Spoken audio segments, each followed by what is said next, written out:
Olá, bem-vindos. Muito obrigado por ter aceito o convite por aqui participar dessa sessão. Cristian Poças, tudo bem? Tudo ótimo e com você. Eu que agradeço aí pelo convite, pela oportunidade. Eu estou a falar bem Poças, Roças com o circunflexo é Roças. Não, você é um dos poucos que fala certo. É difícil meu nome mesmo. Tem o circunflexo e o cedilha, né? Daí já viu. Falar o circunflexo eu leio. Se não tivesse lá, eu não lia. Eu sou muito respeitador dos Não, acentos. falou certinho, Roças, é isso aí. Mas já a alcunha deve ser Crocas, ou é Crocas? Olha, tem gente que fala crocas, tem gente que fala crocas, mas é normalmente mais crocas, porque como eu sou muito nerd, meu e-mail ficou C Rocas. Hum, Aí virou crocas e já era. Ficou esse apelido mesmo. muito bom. Russas, ou Crocas, ou Crocas. Cristiano. Eu Cris, atendo, sempre eu atendo, tá tudo bem. Cris. Vou te apresentar aqui e a gente já começa a nossa conversa, então, tá bom? Vamos lá. O nosso convidado de hoje tem um longo percurso a brincar, barra, trabalhar com marcas, pessoas, empresas, eventos que todos nós gostaríamos de um dia ter contato. Instagram, Carnaval do Rio de Janeiro, Campeonato do Mundo de Futebol, Rock in Rio, Lollapalooza, Gilberto Gil, Marisa Monte e todos esses aí, sempre entre outros, menos notáveis, ou até mais notáveis, mas não na minha lista. Bom, agora o Cristian está na produtora de conteúdos e humor Porta dos Fundos, como CEO. Vamos falar sobre isso também hoje. Mas ele, que é conhecido como Crocas, seu nome artístico e de guerra, é o famoso tipo inquieto, uma metamorfose ambulante e que hoje vive entre Brasil e Portugal. Nesse momento está aí com esse fundo de Lisboa, que eu falei que parece Botafogo ou Laranjeiras, dá igual. O Christian, ele vive de roubar a atenção dos outros, e é sobre isso que vai falar muito hoje, sobre a atenção que ele mesmo diz que hoje em dia vale ouro. E nos próximos 40 minutos vamos conversar sobre isso. Mas eu começo com uma pergunta. Qual é a graça de ser executivo numa empresa cheia de palhaços? Literalmente. É verdade. Bom, primeiro, obrigado pela apresentação, obrigado a todo mundo que está aqui. É, Eu acho que assim é muito interessante trabalhar num lugar onde finalmente as pessoas entendem que criatividade e negócios podem andar juntos, né, Edson? Assim, naturalmente eu sou jornalista de formação e sempre ouvi desde cedo que quem é de humanas não entende de matemática ou de negócios, e eu acho isso primeiro uma grandíssima de uma enrascada, assim, Não, quem é de né? humanos não entende de negócio, não entende de matemática, é preguiçoso, É é preguiçoso, maluco, gosta de quem fumar gosta, maconha, ou seja, é exatamente, verdade. quem gosta de jornalismo, quem é de negócios não é criativo, né? Vão colocando essas etiquetas na gente aí de algum jeito, e eu acho que o grande salto, assim, meu mesmo de carreira e pessoal, foi ter entendido que eu posso ser o que eu quiser. Se eu quiser ser criativo juntando com negócios eu sou, se eu quiser ser só criativo eu sou, se eu quisesse, enfim.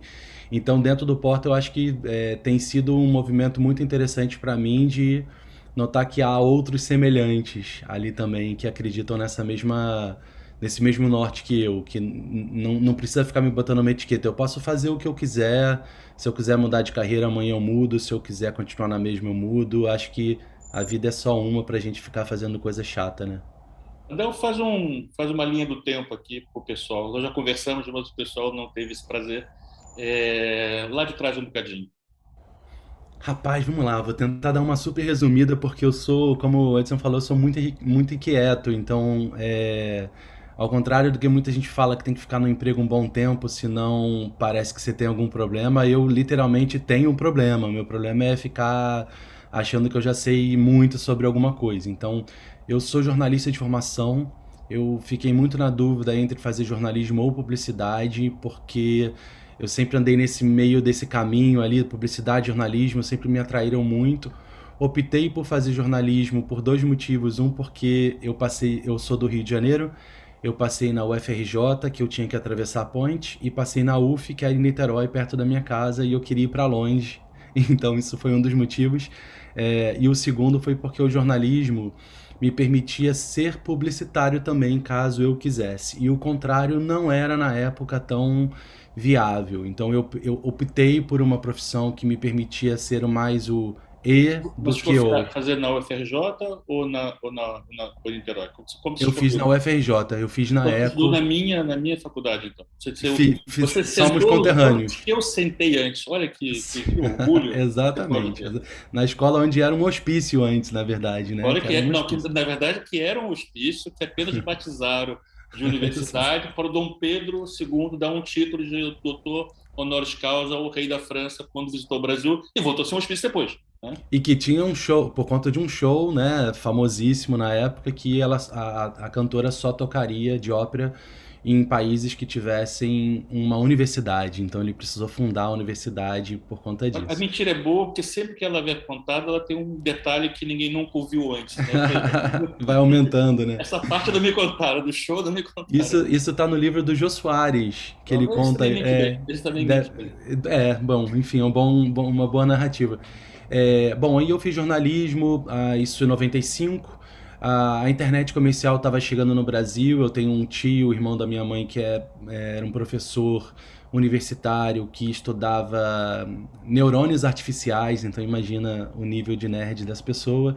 E ele era um dos poucos que tinha computador em casa, ainda com fita cassete, com fitas, enfim, um momento muito antigo. E eu adorava aquilo. Um dia a Ed Ouro estava começando uma. Eu ainda estava no meu primeiro semestre de universidade. A Ed Ouro estava montando uma revista chamada Internet.br.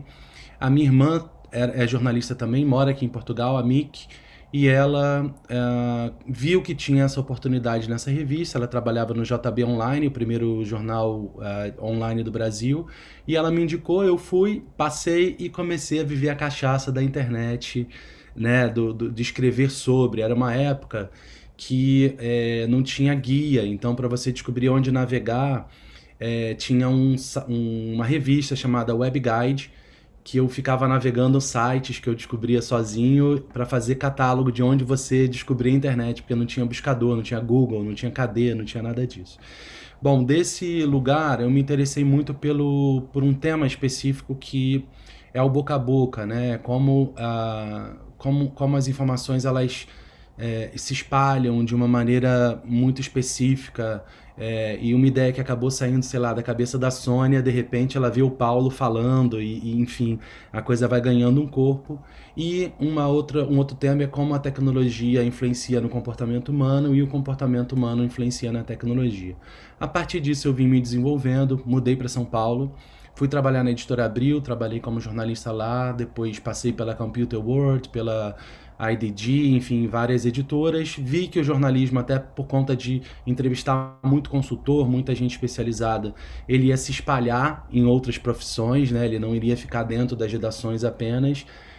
E como eu sou um bom capricorniano que planeja com antecedência e com muita calma, eu comecei a planejar para o momento que as pessoas diziam que o conteúdo ia virar ouro, o conteúdo ia ser o grande momento, o vídeo ia ganhar espaço, as pessoas iam ver coisas no celular, o que parecia muito louco naquela época. Eu acreditei, achei que era um fato real e fui me preparando para isso. Então, eu fiz assessoria de imprensa na Oi, no lançamento de uma operadora brasileira enorme, para aprender como era. Eu fiz relações públicas, eu passei em vários lugares da comunicação que me permitissem ficar bem preparado para um momento quando o jornalismo tivesse espalhado em outras carreiras, digamos assim.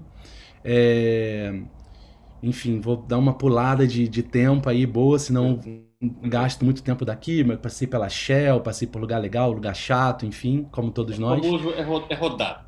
Rodado, exato, e até que eu decidi juntar dinheiro para montar minha própria empresa, minha primeira empresa. Eu tinha uns 23, 24 anos. Eu fui fazer campanha política na Bahia para poder juntar uma grana. Juntei dinheiro, durante 6 meses trabalhei osso, foi bem difícil. Elegeu? Graças a Deus, perdeu, graças a Deus. Vou nem, Ainda bem que vou nem perdeu. perguntar de que Por favor, não pergunte, porque é melhor que eu não diga quem era. melhor não saber, né? É, E ainda bem que perdeu. E aí eu juntei o meu dinheiro e decidi ir para São Paulo de novo. Eu gostei muito de morar lá, me adaptei mais por São Paulo do que pelo Rio. E a minha primeira agência era de conteúdo e justamente ela ajudava as redações que queriam se digitalizar na época. Eu estou falando aí de 2000, 2001 por aí. É, Fiquei ali um tempo, vendi a primeira empresa, ia estudar cinema fora, me preparei para isso por conta da narrativa de vídeo, que eu já estava vendo que vinha forte. É, Nesse período aconteceu um momento muito importante na minha vida, que foi a Flora Gil me procurou com o Gilberto Gil. O Gil era ministro da Cultura na época no Brasil, saudade desse tempo. E ele estava montando uma turnê chamada Banda Larga Cordel, que quando você usa em outros idiomas, sempre tem a brincadeira do banda de música com banda larga, né? Então era uma discussão, Broadband Band, enfim, banda andia, banda antia, enfim, todos eles tinham a brincadeira. E eu montei o projeto para ele de como é que ele discutiria direito autoral, Creative Commons, o artista virando veículo do seu próprio conteúdo, sem intermediários, produzindo e falando diretamente com a sua audiência, com seus fãs. Com isso, eu acabei tendo um enorme prazer de viajar com ele alguns anos seguidos por vários países. Eu fui para turnê na Europa, África, Estados Unidos, América Latina, enfim, eu conheci lugares que eu, lá da minha cidadezinha, nunca imaginei que eu fosse conhecer. E quando eu voltei para o Brasil, alguns outros artistas estavam me procurando por conta do trabalho que eu fiz com o Gil, que é um farol, né, um cara incrível. Até hoje a gente tem contato, eu sou muito grato à família, à Flora e a todos eles ali, pela oportunidade que me deram de vida. E aí eu comecei a trabalhar com a Marisa Monte, com o Nando Reis, com Capital Inicial, com o Rapa, Ivete, Cláudia Leite, sertanejos, que hoje em dia não tá bom de falar, no Brasil pelo menos, melhor ficar quieto na minha. E o Google chegando no Brasil, eu comecei a fazer algumas coisas para eles. Enfim, quando eu olhei, a minha agência estava crescendo muito. O Rock in Rio estava voltando para o Brasil na época, depois de ficar um hiato fora do Brasil, só aqui em Portugal. E aí o Rodolfo e o Roberto me chamaram para uma conversa, outra família que eu sou eternamente grato e adoro e vou encontrar no fim de semana, inclusive. É, e boa, vamos nos ver lá. E eles queriam organizar o digital do Rock in Rio. O digital do Rock in Rio não tinha nada no Brasil. Eu tô falando aí de 2008, 2009. Não, mentira, 2009 para 2010. E aí eu acabei virando sócio da operação digital do Rock in Rio com a minha agência. Conseguimos implementar uma série de atividades por lá com eles, foi muito legal. E com isso, a Artplan, que é a empresa do Rodolfo, comprou a minha agência, que chamava Gruda em Mim que o Boi Não Te Lambe.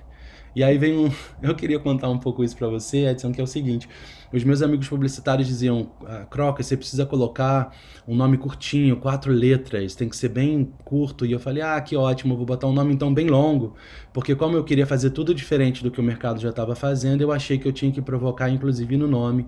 E aí eu coloquei Gruda em Mim que o Boi Não Te Lambe, e as pessoas adoravam, riam, davam risada, e era divertido, porque quebrava o gelo no início de reunião. Quando ele comprou a minha agência, eu implementei para eles uma área chamada Multimeios, que era a agência tanto de Brasília, do Rio e de São Paulo, da Artplan, começar a trabalhar um pouco, sair do offline, que era um lugar tradicional deles, e vir para um mundo mais multimeios, né? Sem ficar nessa história de on-off, que eu sempre achei uma grande baboseira. Então ninguém vive no on nem no off, né? A gente vive num único mundo. Então, dentro disso, a gente conseguiu implementar. Nesse ano, o Instagram estava chegando no Brasil. Isso era 2013. E eles tinham uma posição de trabalhar com media partners, com talentos e começar a ajudar a esses artistas a usarem a plataforma. Lembra que ninguém usava ainda nessa época, era pouquíssima gente, tinha, sei lá, 8 milhões quando eu comecei a trabalhar no Instagram, no mundo usavam o Instagram, tinham 20 funcionários no Instagram quando eu comecei a trabalhar lá, no mundo todo. E eu fui trabalhar lá, eu fui um dos primeiros funcionários do Instagram fora dos Estados Unidos, e fiquei trabalhando 6 anos com eles na América Latina, México, Argentina, Brasil, enfim, Ser outros o lugares. senhor Instagram, então, na América Latina, é isso? Tinham outras pessoas, mas no início, inclusive, por exemplo, quem dava selo de verificação era eu, era um inferno na minha vida, porque você tinha que verificar as pessoas e depois é uma outra conversa só sobre isso, porque tem cada caso absurdo que aconteceu comigo que você nem tem ideia. Mas enfim, dentro de lá eu consegui desenvolver várias atividades muito legais com o time, culturalmente respeitando o mercado latino, o mercado brasileiro, né, que é muito específico, como todos os mercados são em termos de cultura. É, Montei também uma área de branded content na empresa, lá no Facebook e no Instagram, trabalhando em projetos como Copa do Mundo, Olimpíadas, enfim, Carnaval, muita coisa legal, moda, Fashion Week, lançamento de álbum de música, enfim, videoclipes. Só que chegou uma hora que eu comecei a ficar de novo meio no meu ciricutico ali, de que eu já estava um pouco aborrecido, no melhor sentido da palavra, né, de curioso sobre outras coisas. Nesse momento, uma headhunter me procurou. Ela estava procurando uma pessoa para ser CEO do Porta dos Fundos, que havia sido comprado pelo grupo Paramount, né? Viacom na época, agora Paramount. E eles precisavam de alguém para deixá-los de ser monoplataforma, que era o YouTube, virar multiplataforma e estar presente no dia a dia das pessoas em todos os momentos. E aquilo me atraiu bastante, eu mudei para lá e tô lá desde então, vai fazer 3 anos em breve. Isso foi um belo de um resumo, né? Foi Que... um belo de um resumo, um belo de um resumo. Eu fico, inclusive, com vergonha de entrar em detalhes. Não vergonha, orgulhoso, mas com o tempo, porque tem mais caminho aí nesse meio de história, mas, enfim, tá, acho que dá para Voltaremos, entender bem. voltaremos tratando. Bom, só quero dizer que também que o resumo da sua vida foi patrocinado pelo Santander, que está com uma marca enorme atrás de você. Tá vendo aqui, ó? E hoje eles nem acenderam, então Exatamente. Pronto. deixa eu tirar eles do coisa que eles não Não, estão não, não, pagando a pode tirar, gente. não tem problema. Não quero fazer propaganda para Santander, De não. graça não, né? Pelo menos. É, Tá. Entretanto, você preparou, você tem uma apresentação, que eu acho que deve ser um resumo de uma sim. apresentação que você fez no Brasil agora, numa grande feira de conteúdos, não foi? O tema era Olha, esse, pelo menos. eu tenho gostado muito de provocar, Edson, a história do não interromper, né? Eu acho que as pessoas têm a publicidade geral, o jornalismo mesmo, eles têm. A gente precisa se reimaginar, não tem muito jeito. A reimaginação não é para o mundo que vai mudar, como as pessoas falam. O mundo já mudou. Ele já mudou, não tem o que vai mudar, né? Então, dentro desse lugar, as pessoas estão o tempo inteiro com seus celulares na mão, desde que acordam até que dormem. A gente tá. Tem tanta tela, tanta mensagem o dia inteiro. Então, muito do meu raciocínio, da pesquisa que eu venho fazendo com a equipe, com os lugares que eu trabalho, é sobre a era da atenção, como é que a gente para de interromper as pessoas e passa a entretê-las, né? Então, o assunto é mais ou menos por esse lugar. Eu preparei algo bem curtinho, assim, só para ajudar nessa linha de raciocínio. Posso começar a compartilhar aqui com Pode já. vocês? Então, Tá vamos lá. salado. Bola. E de novo, gente, aqui é muito muito sem a pretensão de ser o correto e essa é a mensagem que é a verdade, etc. É muito a minha linha de raciocínio, como eu opero, como naturalmente eu gosto de atuar com o meu time, com as equipes que eu trabalho, com os parceiros, né? Então, é, hoje o Porta ele é um veículo, é um hub de entretenimento. Eu nem chamo mais de produtora. A gente também é uma produtora, né? A gente também produz. Mas hoje a gente é um publisher, a gente é um, um, um hub híbrido de conteúdo. A gente produz tanto para os veículos de streaming de formatos mais longos, né, que requerem mais tempo de atenção das pessoas, até para formatos mais curtos, que precisam de menos tempo de atenção das pessoas. Então, são todos esses lugares onde a gente está presente hoje, desde podcast, séries, filmes, séries. O Christian, o slide não rodou. Não mudou? Mudou? Então vamos lá. Mudou não. Agora mudou. Eu acho que eu vou fazer assim, ó, gente, Mudou. aquela nossa Lady Murphy, sabe? Mas como todo mundo é de casa, vocês estão conseguindo ver bem aqui? Sim. Tá bom. Então, hoje, esses são os lugares todos onde o Porta está presente, desde que História é essa por Chá, o Greg News, né? A gente tem filmes, séries, shows, teatro, enfim, a gente está eu costumo dizer que onde derem espaço de atenção pra gente, a gente vai preencher esse espaço da melhor maneira que a gente puder, com a nossa qualidade. Então, mas como que a gente chegou nesse lugar de ter uma comunidade com quase 40 milhões de fãs mensais, né? São quantos Portugais aí dentro disso? É, é muita gente o tempo inteiro falando com a gente, ainda bem. Então, esse é o grande mantra nosso. Como é que a gente consegue conquistar e como a gente consegue reter a atenção das pessoas sem interrompê-las? Ninguém gosta de ser interrompido, né? Então, como é que a gente faz isso? Basicamente, quais são as questões que guiam a gente, né? Que eu vim compartilhar com vocês. Uma delas é essa pergunta diária: o que que a nossa audiência está fazendo quando ela não está assistindo a gente?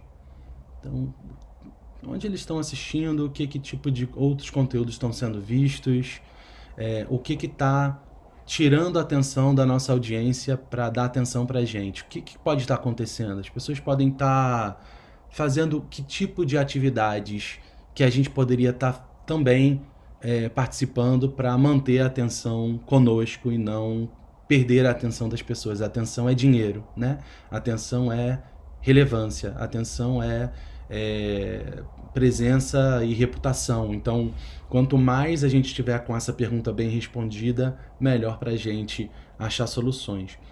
Um outro ponto que a gente olha vivemos num mundo que a gente gosta de compartilhar as coisas que a gente descobre. Todo mundo é um pouco curador, né?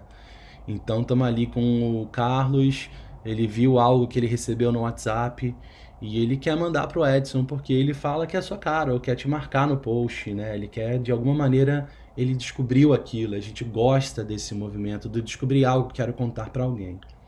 Então, como é que o nosso conteúdo pode dar motivo para que as pessoas falem sobre?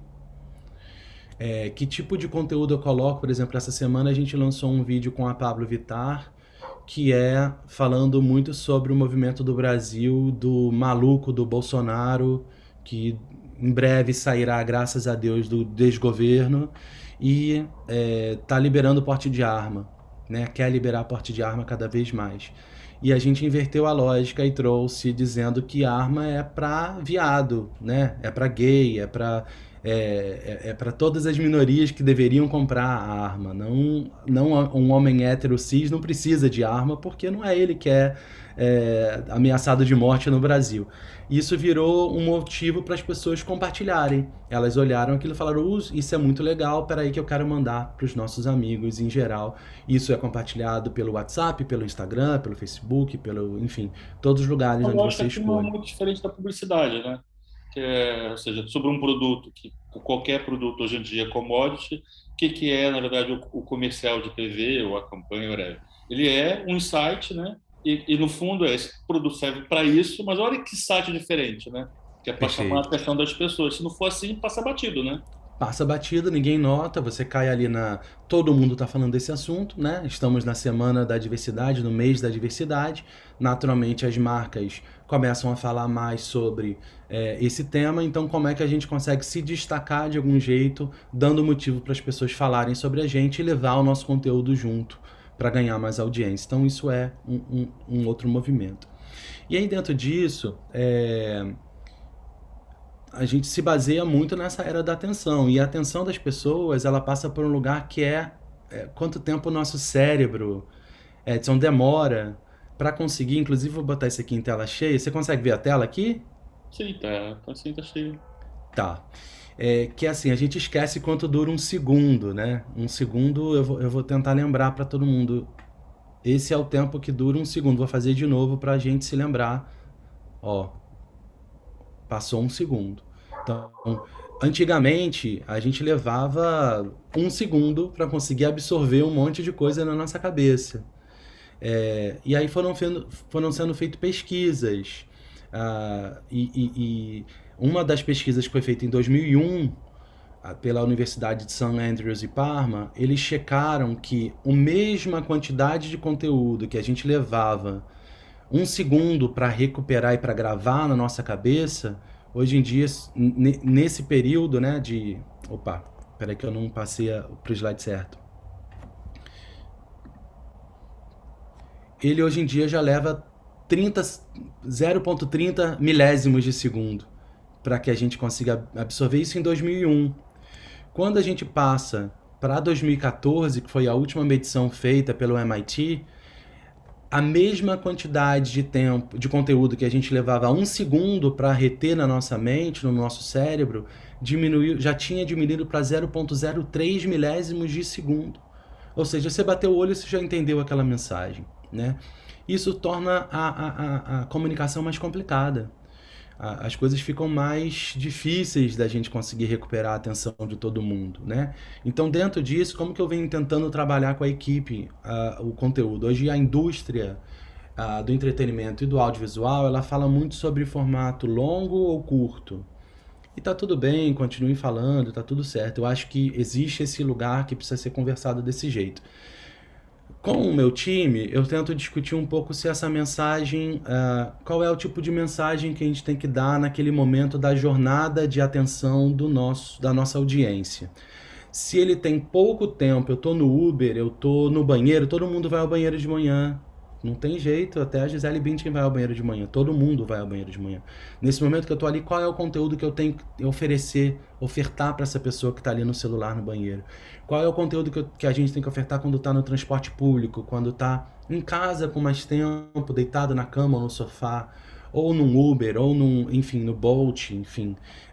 Dentro desse entendimento do momento e o tempo de atenção que essa pessoa oferta pra gente, a gente vai saber se vai entregar uma mensagem mais simples ou uma mensagem mais complexa. Uma mensagem mais complexa normalmente é um Greg News, é um Que História é Essa Pochá, é um filme, é uma série. Ela é mais complexa, ela demanda uma produção mais complexa, ela demanda um roteiro mais complexo. Ou uma mensagem mais simples, como um TikTok, como um Instagram, como um vídeo no YouTube. E, de novo, eu não estou qualificando se é melhor ou pior, como muitas vezes acontece, de serem ditos. O material para o digital é mais barato. Isso é uma grande farsa, não é verdade. Você pode ter menos tempo e, com isso, os recursos são menores. Ou mais tempo, então a produção é maior. Mas, se é melhor ou pior, eu acho que é um grande equívoco do mercado tratar desse jeito, né? Porque você vai estar falando com gente da mesma maneira. Então, você só vai estar falando com as pessoas que estão te ofertando menos tempo ou mais tempo, mas você vai estar presente na memória afetiva dela ao longo do dia dela.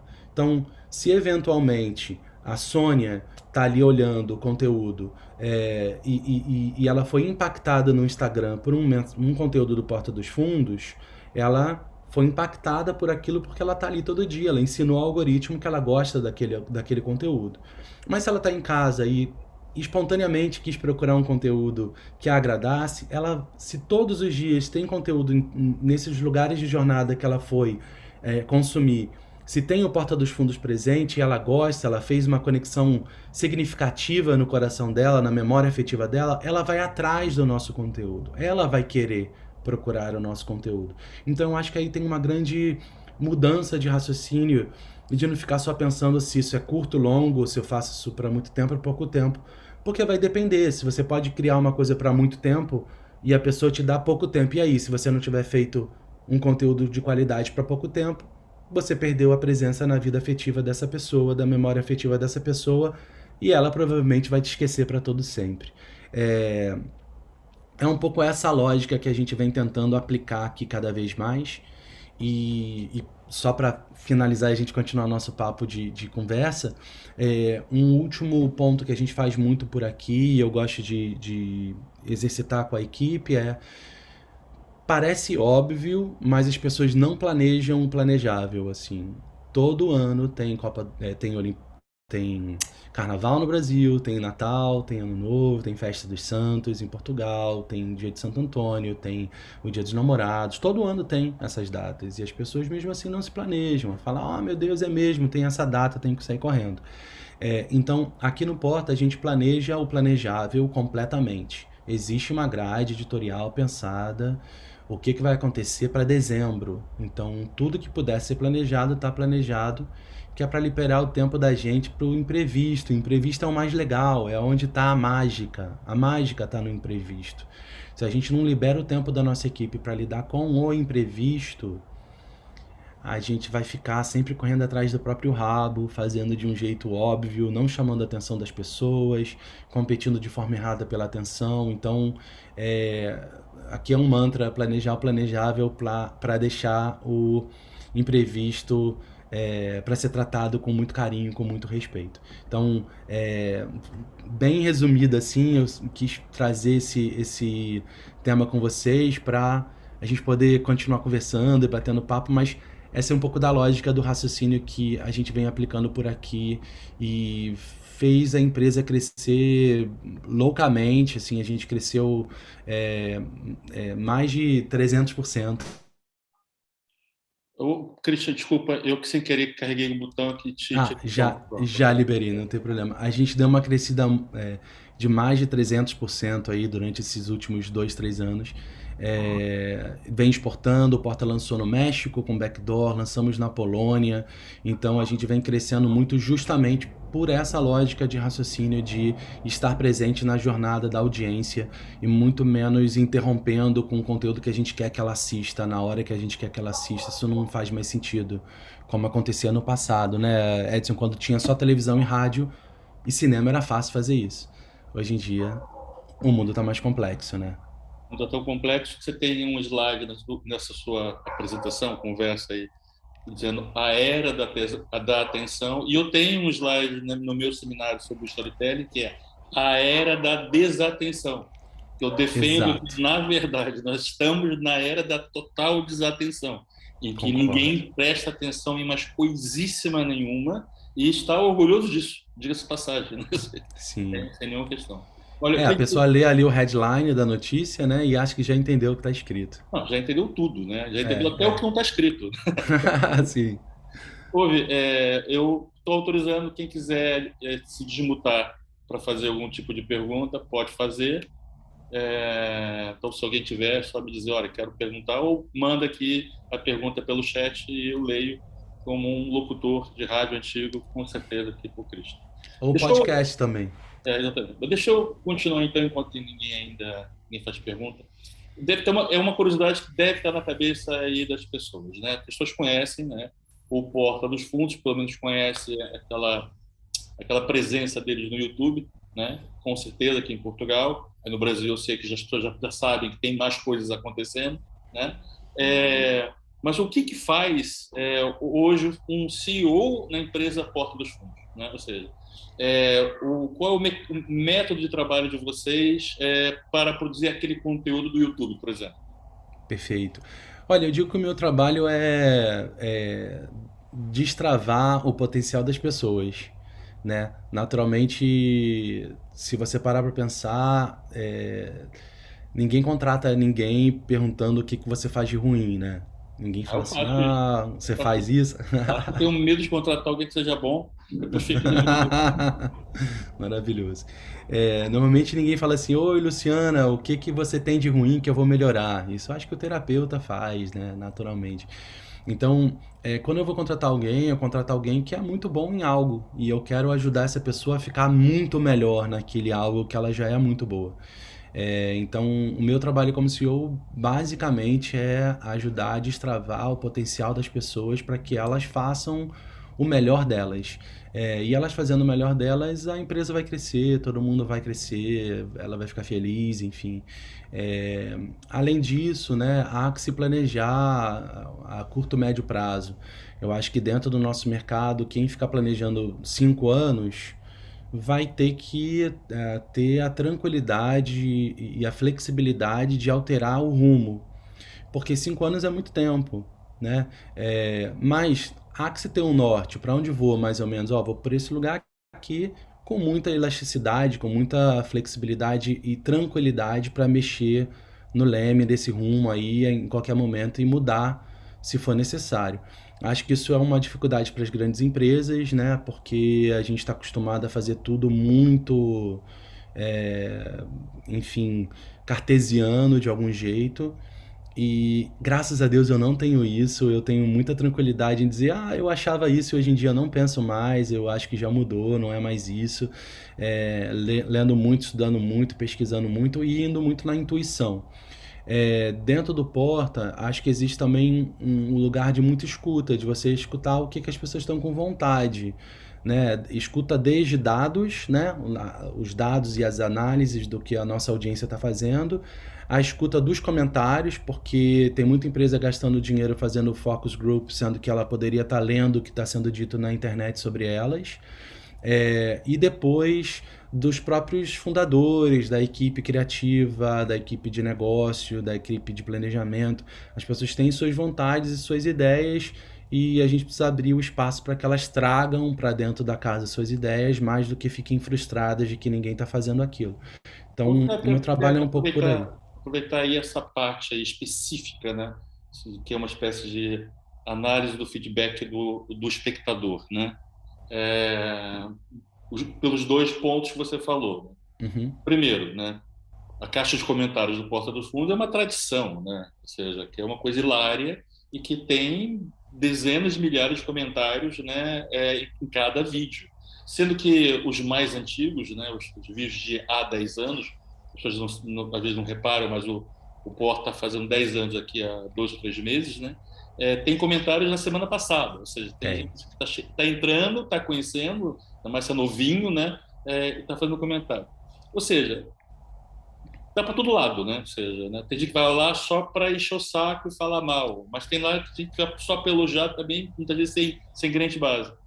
Quem é que faz a leitura? Existe lá um leitor de caixa de comentários? Existe essa pessoa? Existe, a gente tem um time muito forte de comunidade, né? A gente lida com a nossa comunidade. A comunidade ela precisa ser alimentada, né? E a alimentação dessa Faz um comunidade. relatório depois para vocês, ou seja, olha, nós Existem, achamos rela- que aqui está correndo mal, ou seja, ou está correndo bem. Ou seja, existe. existem relatórios, existem ferramentas, né? Que ajudam a gente, inclusive, a medir a sensibilidade disso e tudo mais. Tem várias ferramentas que a gente tem todas contratadas para olhar isso com muita atenção. É, e eu percebo que quanto mais você devolve para essa comunidade uma resposta, uma brincadeira, mais você estimula que ela converse com você, que ela traga coisas. Mas eu vou te dizer uma coisa: o hater, é, o hater só pelo hater, ele é um idiota, um mal amado, na verdade. Mas existem os comentários de crítica que são muito construtivos e que muitas vezes eles. A gente não deveria viver só de olhar o que está sendo dito de bom. A gente tem que olhar o que estão falando que não é bom. Pode até doer em alguns momentos, mas eles ajudam a gente a melhorar, né? A melhorar a qualidade, melhorar o que precisa ser melhorado. Então, eu acho um pouco técnica do avestruz você ficar fingindo que tá só acontecendo coisa boa. Ninguém acontece coisa boa. Numa comunidade acontecem coisas que agradam e coisas que desagradam. Dentro de uma comunidade você pertence a algo, a um grupo que tem alguns gostos em comum, mas não é todo mundo igual, senão isso é uma seita, não é uma comunidade. Então eu acho que existe um entendimento um pouco equivocado sobre o que é comunidade, né? A comunidade é um lugar onde você tem direitos e deveres, né? Você pertence a algo, você se sente com algumas coisas em comum com aquelas demais pessoas, mas com várias outras muito diferentes.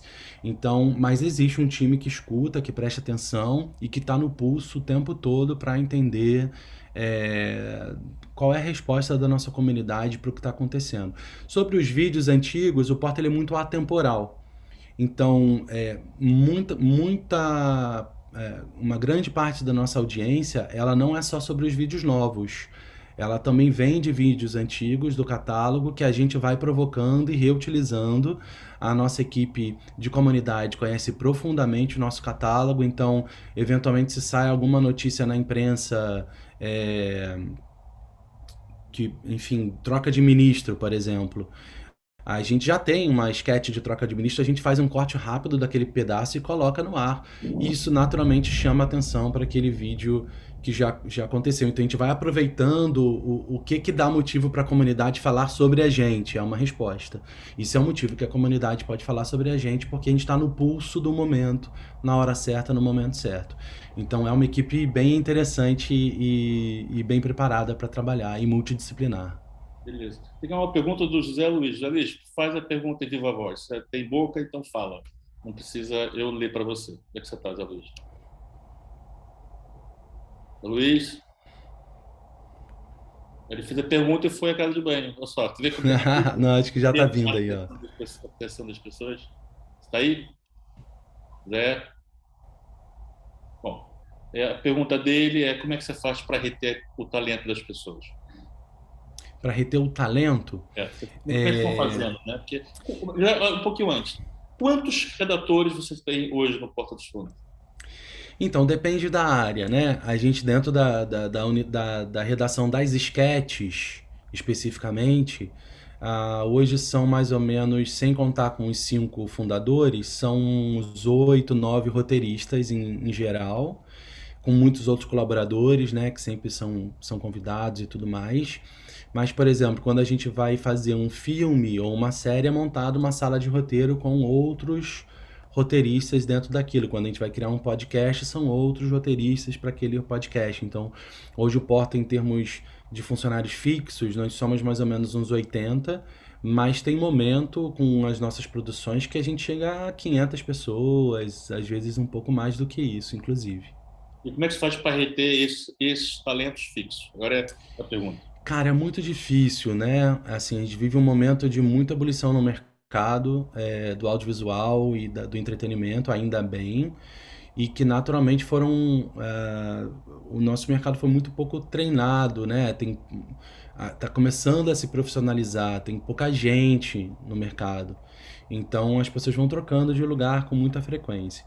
O que eu particularmente tento fazer e estimulo os gestores e as equipes para que façam, né, é que tenham um desenvolvimento de carreira com as pessoas, façam seus one-on-ones, conversem com elas com frequência, desenhem metas com elas, entendam as vontades que elas têm.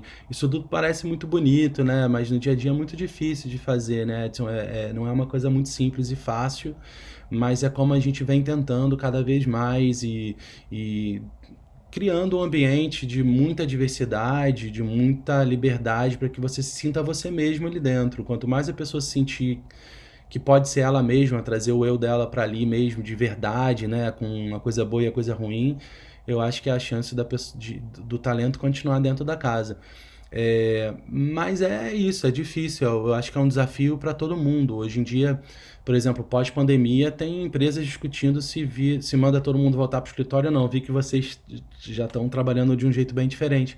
Mas não é um padrão, né? Não é o default. O default ainda está ali, o gestor que fica querendo obrigar as pessoas a sentarem com a bunda dentro de numa cadeira, num lugar. E você fala, gente, isso é impensável hoje em dia.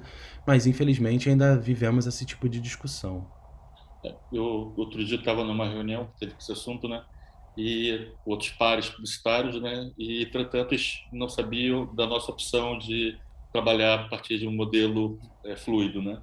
E fizeram a pergunta, eu respondi, e parecia que eles não estavam ouvindo o que eu estava. Estava tão ilógico que eles não ouviram a minha resposta e começaram a falar: é impossível, nós somos uma indústria criativa. Indústria de criatividade, temos que ter os criativos em nossa volta, senão não temos o que vender, né? Eu falei assim, gente, vocês não entenderam. Eu falei que eu não tenho mais. Eu tô dizendo o contrário disso, Exatamente. né? Não é isso que eu tô. Muito Não. admirado, etc. Mas eu estou falando que, além do mais, você está no Rio de Janeiro, né? A empresa é no Rio de Janeiro, né? Sim. Ou seja, né? Praia, o espírito carioca, eu sei como é que é, chopp e criatividade e prender no escritório quando já não é mais necessário. É, eu, Possivelmente, né? eu penso assim, ó, Edson, eu acho que o encontro presencial ele é muito importante e tem coisas que não são substituídas pelo presencial. Mas o presencial ele precisa acontecer quando ele for necessário. Porque eu ir para o escritório só porque eu tenho que ir para lá para fazer Zoom, para fazer telefonema, para responder e-mail, isso eu faço na minha casa, né? Então eu acho que há de se encontrar um lugar aí nesse meio desse caminho que cada lugar vai encontrar, cada time vai encontrar. Eu acho que a grande diferença da minha linha de raciocínio, talvez da sua e de outros gestores, é que a gente entende que não, eu entendo que não há um modelo único mais para nada na vida, assim, os modelos eles são diversos. A gente precisa ficar aberto para, a gente fala-se tanto de diversidade, diversidade não é só de cor, né, de gênero, é diversidade de raciocínio. Se eu quiser gente pensando tudo igual, olha, já deu um lugar muito ruim isso, as pessoas pensando tudo igual. Eu respeitar quem pensa igual a mim é muito fácil, eu quero ver respeitar quem pensa diferente. Então, acho que esse lugar é ainda uma dificuldade muito grande, principalmente para gestores que têm um ego muito grande, que é coisa rara no nosso mercado, né, Edson, de acontecer. Esse ego grande, quase ninguém a gente encontra, que gosta de ver o funcionário no aquáriozinho. Eu tô lá na minha sala grande, olhando dentro e vendo aquelas centenas de pessoas ali fora, porque aí eu me sinto um pouco mais poderoso, que eu tenho muita gente me servindo e trabalhando para mim. Eu acho isso uma grande uma furada e certamente vão perder os talentos e tomara que fechem as portas. Sendo bem sincero com você. Olha, o Carlos Batista tem uma pergunta para fazer. Carlos, pergunta aí, por favor. Olá. A pergunta que fiz, tu basicamente já respondeste com alguns exemplos que deste para a pergunta anterior, mas tu referiste que o teu papel enquanto CEO é retirar o melhor de cada colaborador. E para além de planeamento, que foi uma coisa que referiste com alguma ênfase, se podias dar um exemplo ou outro de atos de gestão que tenhas tido e que realmente contribuíram significativamente para esse objetivo. Super, super. Obrigado pela pergunta, Carlos. Quando eu entrei no Porta, isso foi em dezembro de 2019, a gente tinha. Eles haviam lançado um especial de Natal na Netflix que era. Que virou uma grandíssima de uma polêmica, porque em tese haveria a possibilidade de Jesus ser amigo de um personagem gay, tá? Ou de Jesus ser gay. Deus era machista e queria comer a mulher, mas esse não foi um problema. O problema era Jesus talvez ser gay, tá? E dentro desse lugar, principalmente num ambiente do Brasil que a gente vive um governo completamente homofóbico e racista, né, que é o governo Bolsonaro, a gente ganhou 3 bombas. A gente viveu um ataque terrorista na nossa empresa. Uma pessoa quase morreu, né? Então, o que que aconteceu? Eu precisei agir muito rápido, eu não conhecia a empresa ainda, eu tinha 10 dias de companhia, era muito pouco tempo. Então, o primeiro caso que eu acho que a gestão ela precisa acontecer é você tranquilizar as pessoas de que tá tudo bem, passar as informações corretas, dizer com transparência o que está acontecendo, né? Trazer as pessoas para uma normalidade da vida, entendendo os fatos que aconteceram e pensar adiante, o que que acontece? Pô, se a gente está agora em janeiro, né? O especial de Natal do ano que vem vai ser como? Não vai ter? De 2020? Não vai ter de novo? Vai ter? Como que vai ser? Se isso não começa a ser planejado com muita antecedência, né? Se a gente vem com um especial de Natal em seguida muito fraco, vai parecer que a gente ficou com medo e a gente não ficou com medo. Muito pelo contrário. Isso só deu mais gás e energia na equipe para vir com uma resposta Uma gestão de marca, à inclusive, né? altura, uma gestão de marca especificamente. Então a gente tirou das streamings, resolveu trazer de volta para o nosso canal. Nós bancamos o especial do nosso bolso. Fizemos uma campanha com avião na praia, filme na TV Globo, outdoor na casa do Queiroz, que é o que faz a rachadinha lá com o Bolsonaro. Botamos um outdoor na frente da casa dele perguntando onde estavam os 89 mil moedas de ouro que tinham sido roubados. Não sei. A gente criou uma mega campanha que ganhou vários prêmios, inclusive. E quando a gente viu que a pandemia continuou, de novo no ano seguinte, né, e já no especial de 2021, a gente viu que a nossa equipe não poderia ir para a rua gravar. Então a gente optou por fazer uma animação. Então, se não há esse planejamento, Carlos, de entender à frente, de pensar à frente, de jogar para frente a sua marca, de entender como que pode estar o cenário adiante, se a gente deixasse para cima da hora para gravar, a gente não teria o especial de Natal, que é um momento muito, muito importante do Porta dos Fundos no ano. Então, a gente no ano passado lançou um especial de Natal, que foi a primeira animação do Porta dos Fundos, que foi incrível, inclusive, chamada Te Prego Lá Fora. Quem não assistiu tá no Paramount Plus. que é uma animação que conta a história de Jesus na adolescência. Mas, inclusive, além dessas bombas que 10 dias depois de você entrar foram atiradas, teve uma bomba também alguns meses depois, chamada pandemia, né? Para Pandemia, o cara. método de produção anterior do Porta, deve ter sido bastante difícil. A gente teve cá Sim. o João Vicente, já uns meses depois de pandemia. Ele foi um dos convidados. Ah, legal. Contou um pouco o como tinha mudado, mas falou, ainda estava acontecendo ainda. Ele só falou que já a mudança até de ter coisas diferentes, de um humor até um pouco distinto, porque tinha talentos que não faziam Sim. parte do grupo original que entrou. Você deve ter tido aí também um papel grande de organização, né? Que mudou tudo, né? Mudou tudo. Isso foi realmente um grande aprendizado, né? Foi meio de um dia para noite a gente teve que se reformular, porque até havia. A gente tinha pelo menos mais uns 6 meses de frente de vídeos pro canal, mas era esquisito assistir. Eram pessoas se abraçando, beijando, não combinava. Era um momento onde a graça não era aquela graça que a gente faz. Não, tinha muitas pessoas morrendo, né? Pessoas, inclusive, do próprio time com problemas familiares e etc. Então, a gente se reuniu e viu que toda a cadeia da nossa produção precisava mudar. Não adiantava só a produção ser remota, o roteiro tinha que pensar na produção remota, o cenário tinha que pensar, a cenografia tinha que pensar numa maneira de ter um cenário na casa dos atores e das atrizes. A gente criou tutoriais ensinando os nossos talentos a gravarem nas suas casas com luz. A gente, junto com o YouTube, mandou kits home office, home studio para casa dos 15 talentos, com luz, microfone, lapela, enfim, tudo que tinha direito. Então houve uma reorganização da nossa equipe que foi muito, muito brilhante. A Globo ligava pra gente para saber como a gente estava fazendo, para vocês terem uma ideia, assim, como é que vocês estão fazendo isso, porque a gente não tem ideia.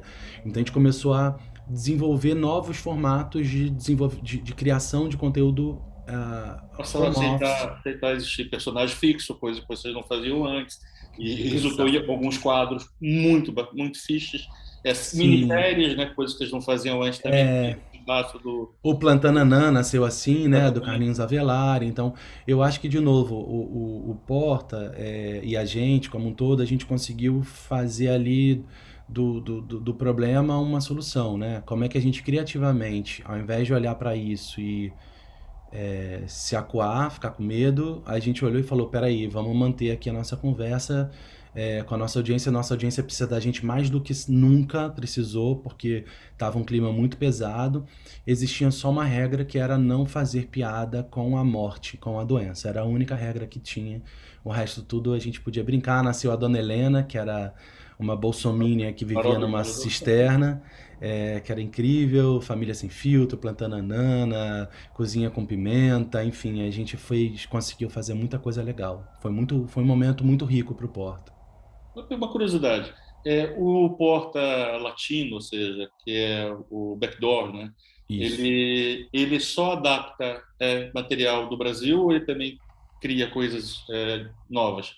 Também cria coisas novas. A gente, por exemplo, lançou uma série agora que ficou top 5 na Amazon Prime, do México, da Colômbia e dos Estados Unidos, que chama Arina, que é uma série que Baseado é um no... spin-off do Peçanha de lá, que é o El Teniente, que é um vídeo que junto em todas as plataformas tem mais de 300 milhões de visualizações. É uma loucura. E acontece também o contrário já, de vocês adaptarem roteiros deles para o Brasil? Vai começar a acontecer. Ainda não aconteceu, mas nessa próxima temporada de gravações a gente já vai pegar alguns vídeos, alguns roteiros do México e adaptar para o Brasil. Vocês já fizeram, pelo menos que eu tenha percebido, uma ou duas vamos lá, colaborações com Portugal no sentido Sim. de material até publicitário, né, de campanhas, né? Foi só isso mesmo e eu que não prestei atenção? E outra pergunta tem a ver com isso. Vocês são assediados, são procurados com regularidade por Portugal para tentar montar algum tipo de proposta publicitária? Sim, e também hoje em dia Portugal no YouTube é responsável por 5% da nossa audiência. É Então, bastante. É bastante coisa. O Nós tamanho estamos do só país é no. bastante. No YouTube nós temos 17 milhões e meio de inscritos. Então 5% disso você, né, vê que realmente é quase metade da população. Pois. E não sei se eu tive há quase 10 anos, na verdade, uns 8 anos, tive em Moçambique e eu tinha uma apresentação sobre storytelling e no meio tinha lá um pedaço, um vídeo do Porta dos Fundos. Que eu pensei assim, olha, vou mostrar isso aqui, nem sei se vão entender, né? Olha, apareceu a imagem, não É estava muito nem em forte. movimento, eles começaram, um bando de jovens, né?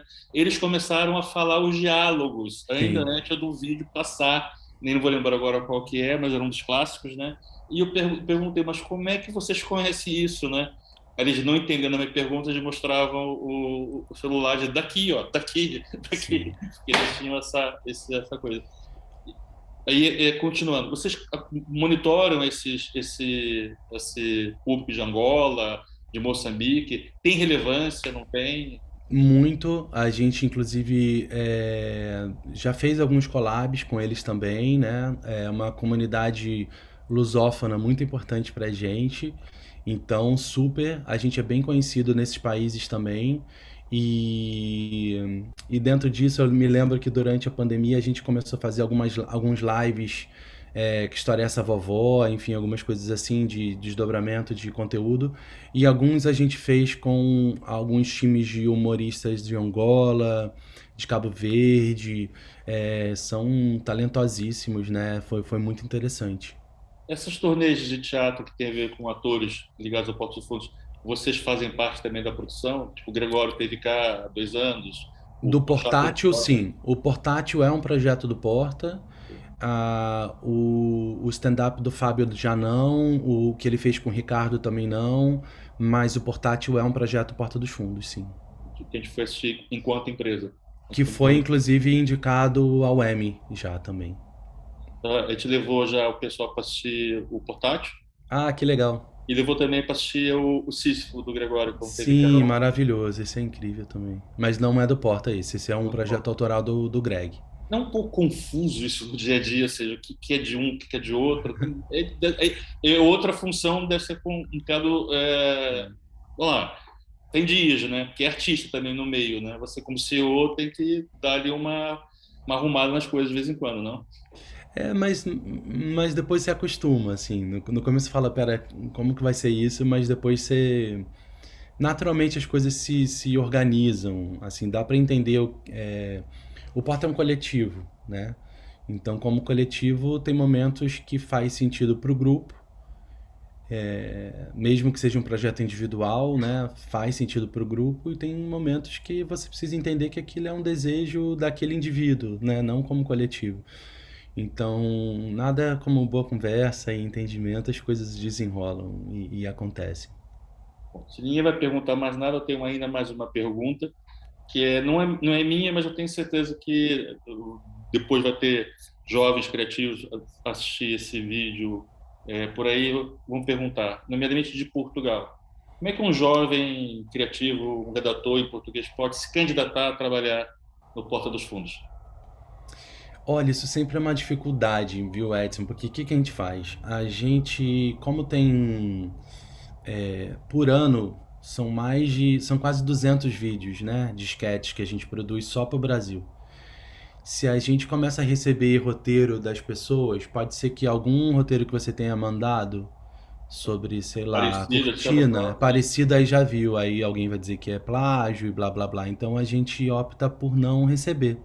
Mas você recebe currículos, recebe. Existem períodos que vocês contratam estagiários, ou seja, no fundo, eu estou Isso. fazendo essa pergunta e já tem 200 milhões de brasileiros querendo esse emprego.